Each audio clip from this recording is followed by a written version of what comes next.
Class 11, welcome back to our channel Shikshak junction, क्योंकि अब नहीं तो this is Ayushi Agarwal and we will continue our topic on the bioenergetics. जैसा कि मैंने आपको लास्ट क्लास में हिंट दिया था कि हम जो बात करने वाले हैं अब वो होगी हमारी थर्मोडायनेमिक्स के ऊपर, है ना।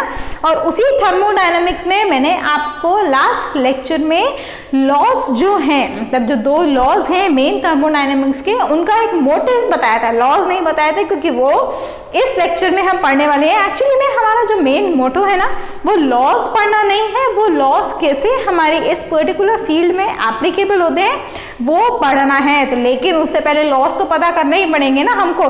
तो सबसे पहले हम देखेंगे अपने वो दोनों लॉज और कैसे वो दोनों लॉज हमारी लाइफ को गवर्न करने में हमारी मदद करते हैं, उसको हम देखने वाले हैं।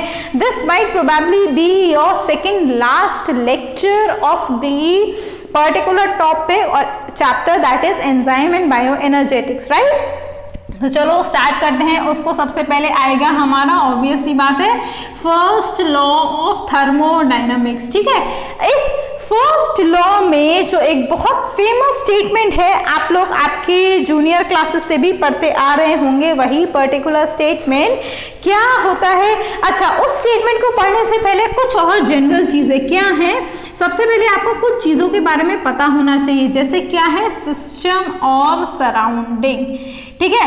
ये दो ऐसी टर्मिनोलॉजीज हैं जो आपको एनर्जी के टर्म्स में पता होनी चाहिए। एक्चुअली में जो एनर्जी का प्रोसेस होता है, एक्सचेंज प्रोसेस होता है स्पेशली, वो इन दोनों के बीच में होता है सिस्टम और सराउंडिंग। सिस्टम क्या हुआ, वो पर्टिकुलर साइट जहां पर हमारी रिएक्शन हो रही है उसको हम बोलते हैं सिस्टम।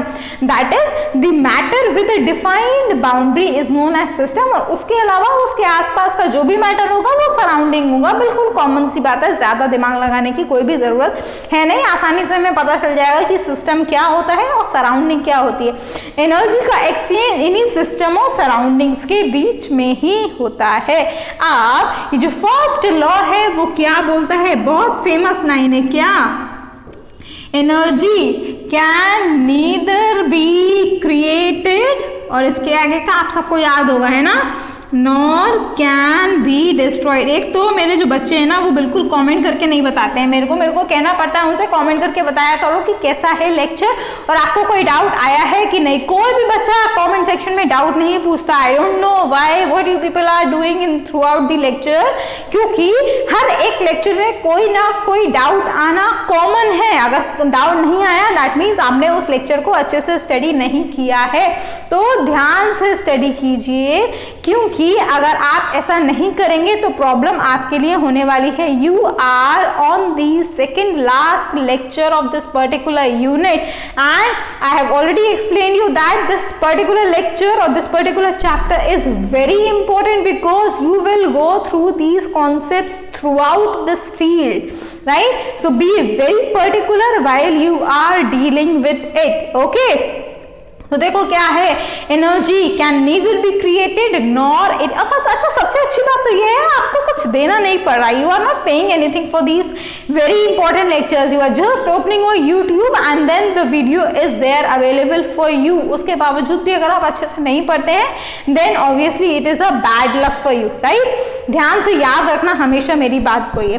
तो देखो क्या है, energy it can neither be created nor can be destroyed, ये बात हमने अपने बहुत पहले से पढ़ते आ रहे हैं। फर्स्ट लॉ जो है एक्चुअली हमारा यही बोलता है। इससे अगर आपको एक समरी भी निकालनी है तो हम क्या बोलेंगे, एनर्जी ऑफ, ये आर और ई में कोई अंतर नहीं समझ में आता होगा कभी कभी, energy of universe is constant, ऐसे भी बोल सकते हो आप, ठीक है।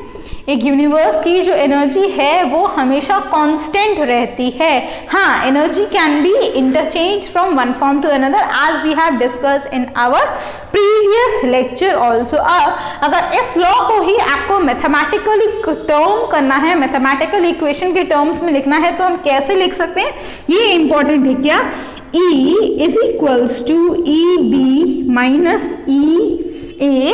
This is actually the change in energy and it can be written as Q minus W. ये तो हो गई एक फॉर्म। अगर इसको आपको दूसरी फॉर्म में भी लिखना है तो ऐसे भी लिख सकते हो, delta U is equals to delta Q minus delta W, ऐसे भी लिख सकते हैं। दोनों इक्वेशन में कोई फर्क नहीं है, बस आपने यहाँ पर थोड़ा और इक्वेशन को मॉडिफाई कर दिया, because you by know you must be knowing that this delta, जो हमने ट्राइंगल बनाया है यहाँ पर उसको हम बोलते हैं delta, and this particular symbol denotes the change from the initial to the final equation of whatever you are getting. So this is how this delta is depicted. अब यहाँ पर E क्या है? E और delta Q is the change in the internal energy. EB is the energy at the end of the process. EA energy in the beginning of the process. Q और delta Q is the heat exchanged and W और delta W is the work done. ये है इस particular equations की जो notations है वो, और यही हमारा देखो यहाँ पर भी यही बोल रहा है कि एनर्जी ऑफ अ सिस्टम और energy of a universe remains constant, it does not gets change, it can neither be created nor can be destroyed. जो इंटरनल एनर्जी में चेंज हुआ है किसी भी पर्टिकुलर सिस्टम का, वो किस पर डिपेंड करेगा? वर्क डन कैसा किया है सिस्टम में और कितनी हीट एक्सचेंज हुई है उस बात पर डिपेंड करेगा। यही होता है हमारा फर्स्ट लॉ, ठीक है। अब इस पर्टिकुलर लॉ से आपको एक और बात समझ में आ जानी चाहिए कि जो हमारी एनर्जी है वो किस पर डिपेंड कर रही है? फाइनल माइनस इनिशियल, और the final level and the initial level. जो हमारी एनर्जी है सिस्टम की, it does not depend upon the path. यहाँ पर कहीं पे भी मैकेनिज्म का मतलब नहीं आएगा। यही सेम चीज मैंने आपको थर्मोडायनेमिक्स में भी बोली थी। We are not at all considered on the mechanism the path of the reaction, we are just bothered at the energy और how the system is performing its work, right. वही हमको थर्मोडायनामिक्स सिखाता है और वही हमारा बायो एनर्जेटिक्स भी deal करता है। This is what is explained in the first law, right. Clear हो गया सबको फर्स्ट लॉ क्या होता है? अब देखो जरा सेकेंड लॉ क्या होता है वो भी देखो, ठीक है। फिर देखेंगे हम इन दोनों लॉज को हम कैसे एक साथ मिलाकर अपनी बायो एनर्जेटिक्स जो है वो स्टडी करेंगे, राइट। आई होप सबको इंटरेस्टिंग लग रहा होगा, कुछ अलग पढ़ने को मिला है आपको इसीलिए, ठीक है। जो है हमारा सेकंड लॉ, उसमें हम क्या पढ़ेंगे? देखो फर्स्ट लॉ की कुछ लिमिटेशंस हैं। वो लिमिटेशन क्या है? ये फर्स्ट लॉ हमें ये बिल्कुल भी नहीं बताता कि हमारे रिएक्शन की स्पॉन्टेनिटी कैसी है, रिएक्शन कैसे होगी, फॉरवर्ड डायरेक्शन में जाएगी, रिवर्स डायरेक्शन में जाएगी, हमारा ये फर्स्ट लॉ कुछ भी नहीं बताता। उसी लिमिटेशन को ओवर करने के लिए we have this second law, और इस सेकेंड लॉ ने एक नई टर्म को इंट्रोड्यूस किया है, that is known as the entropy. Entropy of a system क्या होता है? सिस्टम की डिसऑर्डर। अगर आप किसी भी सिस्टम की डिग्री ऑफ डिसऑर्डर को लेकर चलेंगे then that particular thing is known as the entropy, ठीक है। जैसे जैसे सिस्टम की डिसऑर्डरनेस, ध्यान से सुनना कंफ्यूजन होगा, जैसे जैसे सिस्टम की डिसऑर्डर वाला लेवल बढ़ेगा वैसे वैसे एंट्रोपी भी बढ़ेगी। अगर सिस्टम हाईली ऑर्डर्ड होगा तो उसकी एंट्रोपी उतनी ही कम, हाईली डिसऑर्डर्ड होगा एंट्रोपी ज्यादा।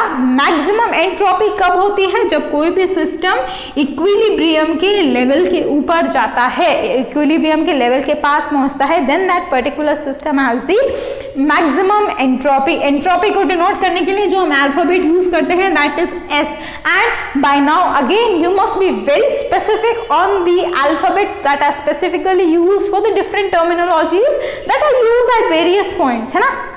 एंट्रोपी को आप ई से डिनोट नहीं कर सकते, एंट्रोपी को आपको एस से ही डिनोट करना पड़ेगा, ठीक है। अब एक और अलग बात जो शायद इजीली डाइजेस्ट ना हो पाए आपको, वो ये है कि थोड़ी अजीब सी भी लगेगी। हमारे जो बायोलॉजिकल सिस्टम है वो इस सेकेंड लॉ को फॉलो नहीं करता। अरे फिर क्यों पढ़ा रही हूँ मैं ये सेकेंड लॉ? जब बायोलॉजिकल सिस्टम है सेकेंड लॉ को फॉलो ही नहीं करता तो हम सेकेंड लॉ क्यों पढ़ रहे हैं? यहाँ पर पढ़ इसलिए रहे हैं क्योंकि इसमें भी एनर्जी का इन्वॉल्वमेंट है। मैंने ये नहीं बोला आपसे कि इस सेकेंड लॉ का हमारे सिस्टम में यूजफुल नहीं है, मैंने ये बोला हमारा सिस्टम जो है बायोलॉजिकल सिस्टम वो सेकेंड लॉ को फॉलो नहीं करता। क्यों नहीं करता? बिकॉज ऐसे भी बोल सकते हैं हम लोग की कॉम्प्लेक्सिटी कैसी है। हम सभी जो हायर लेवल ऑर्गेनिजम्स हैं उनकी जो कॉम्प्लेक्सिटी है वो बहुत ज़्यादा है। We are highly complex organism. जब कॉम्प्लेक्सिटी ज़्यादा होगी that means we are highly ordered. और अभी अभी मैंने आपको बताया जब हम हाईली ऑर्डर्ड होते हैं तो हमारी एंट्रोपी कम होती है। तो फिर इस सेकेंड लॉ को कैसे हम अपने सिस्टम के अंदर बिठाते हैं और हमारा ये हाईली ऑर्डर्ड सिस्टम कैसे मेंटेन रहता है, तो this system is maintained by the consumption of energy. समझ में आया कैसे चीजें हो रही हैं। देखो चीजों का इंटर रिलेटेड होना बहुत जरूरी है।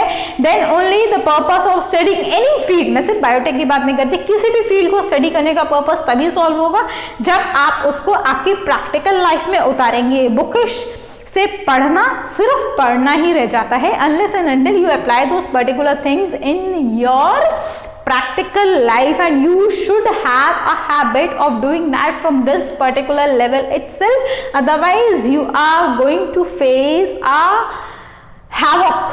ठीक है, आगे जाकर बहुत डिफिकल्टी होने वाली है, trust me, because you are going to enter in a field that is, सिर्फ बायोटेक की बात नहीं कर रही हूँ मैं, you are now at a stage that you are going to enter in a competition at anyhow. ठीक है, स्कूल लाइफ तक हमारी लाइफ बहुत सॉर्टेड होती है, आगे जाकर जैसे जैसे आप आपके कैरियर में बढ़ते जाएंगे वैसे वैसे वो थोड़ी और कॉम्प्लेक्स होती जाएगी and you have to face the competition. तो अगर अभी से प्रैक्टिकल चीज़ों में रिलेट करना नहीं आया then it will be very difficult to cope up with the situations that are prevailing outside. तो क्या हुआ, हायर एनर्जी सिस्टम जो है हमारा, उसमें ये कंजम्पशन ऑफ एनर्जी लगती है। एनर्जी आती कहाँ से है, पहले भी बताया है मैंने, केमिकल एनर्जी हम अपने फ्रूट से ऑब्टेन करते हैं।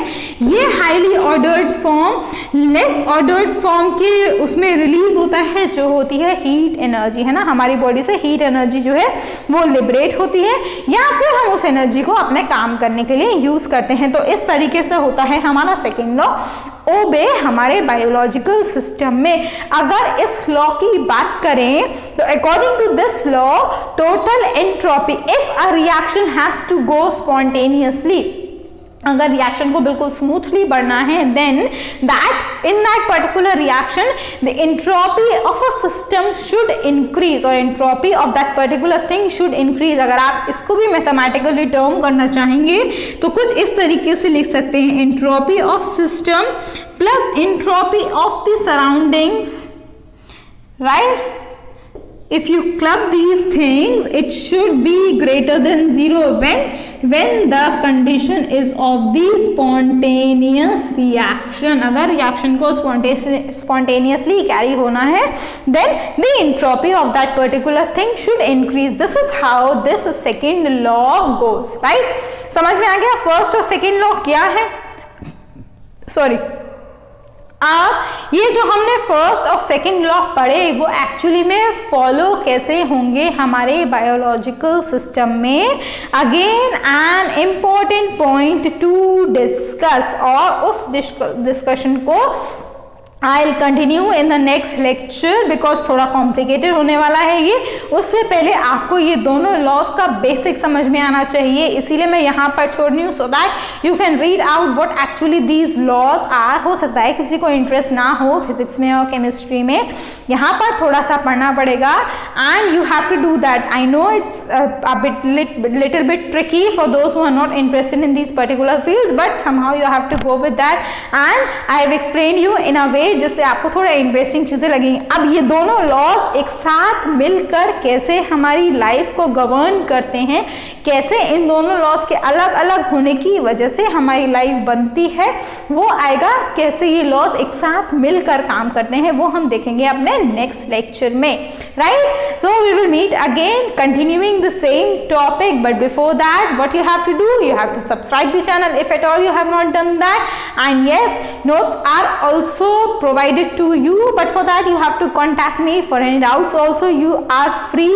to contact me in any case or through any of the social platforms which I have already provided you.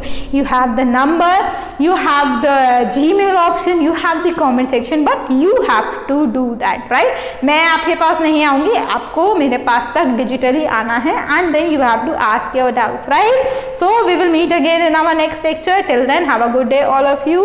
Take care. Bye bye. Thank you.